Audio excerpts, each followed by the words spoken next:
When first the college rolls receive his name, the young enthusiast quits his ease for fame, resistless burns the fever of renown, caught from the strong contagion of the gown. Over boldly's dome, his future labors spread, and Bacon's mansion trembles over his head, quoted by Johnson. It is not from masters, but from their equals that youth learns a knowledge of the world. Goldsmith. Institutions do not make men any more than organization make life. And even the ideal university will not be a superior piece of mechanism unless each student strives after the ideal of scholar. T.H. Huxley. The secret of education lies in respecting the pupil immersion.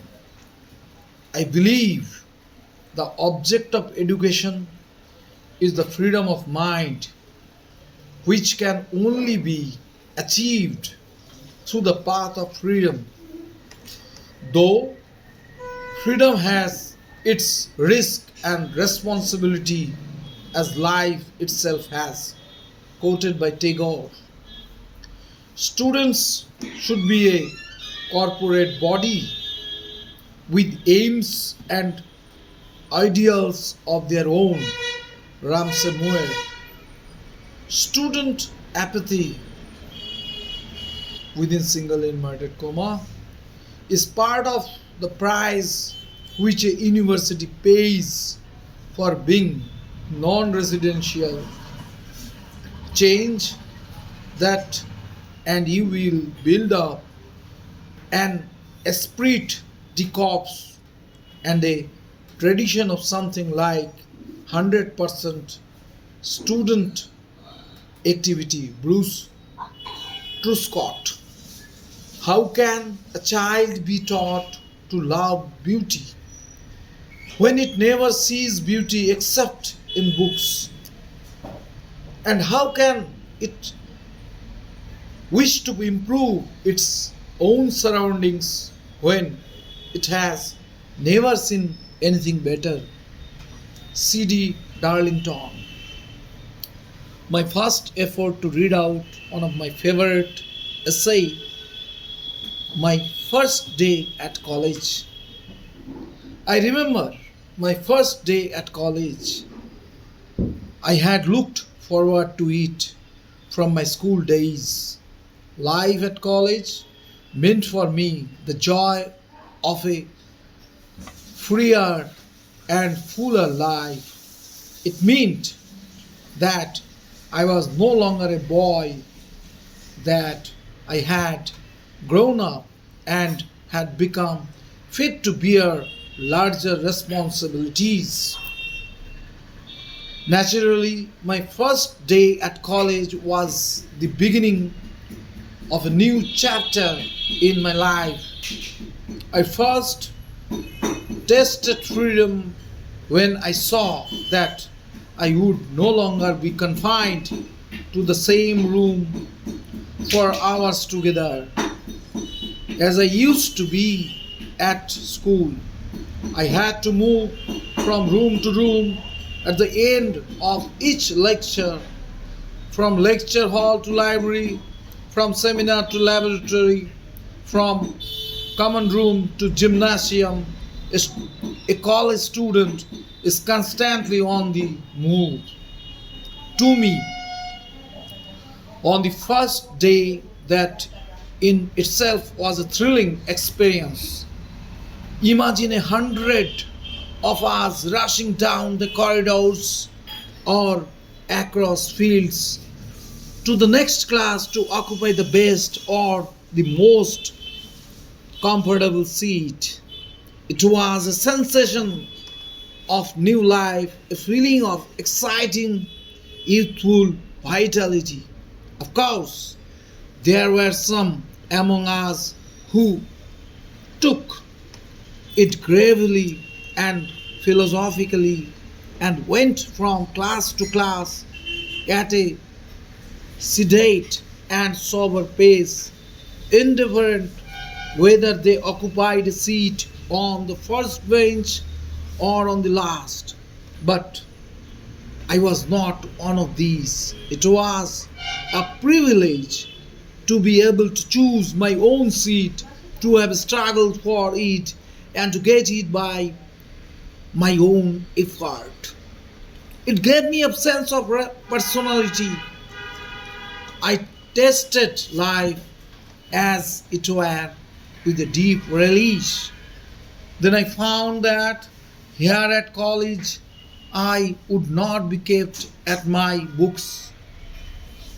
All the 4 or 5 hours of my stay, sometimes between classes, there would be a break, an off period or two, which I could spend relaxing. My college had a good reading room attached to the library and a common room which was ever better furnished with means of healthy indoor recreations, carom and ping pong sets, newspapers and periodicals, benches on which we could sit, and space to loiter in. On the first day, I was, of course, a mere looker on. The seniors were there reading newspaper, playing games, or discussing things. How important and grown up they looked. Soon, I also would be one of them. In that common room for students, I looked forward to having many hours of joy. I also walked about the library and the corridors and realized with some pride that I was a member of a richer and a fuller corporate life. No less thrilling to meet me were the classes, the roll calls, the lectures delivered on various subjects, the peculiarities of the different teachers, the learning of one, the elocution of another, the strict discipline enforced by a third. All this provided me and my friends with subjects for endless gossip and interminable discussion. Already, even on the first day, I felt myself developing a sense of college loyalty, and I would have stood up for my college against the whole world. The first day was generally a day of exploration. I peeped in the principal's room and professor's room and the office and the lavatories and library. I looked into offices of the union, our college union. It was the symbol of our academic freedom, and there was a room of the secretary of the college sports. I would soon be sharing in these amenities of college life, but I thought at the same time with greater liberty I would have to assume larger responsibilities, and this was further brought home to me by many of my teachers. So before the day was over, I had realized that from now on I was in fact to be the master of my fate, the maker of my destiny. I was free to drop a class and to waste a period in the common room. There would be no one to talk to ask me a period in the common room. There would be no one to ask me why I did not prepare my lessons, few to take me to task if I came to a lecture unprepared, none to punish me if my mind played truant while work was going on in the class. But I could do it only at my own cost, and in the end, I would have to thank only myself for my negligence and inattention.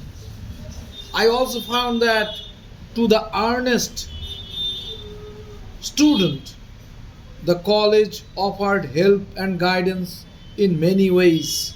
Here, we would have to discover our own needs and seek out ways of helping ourselves.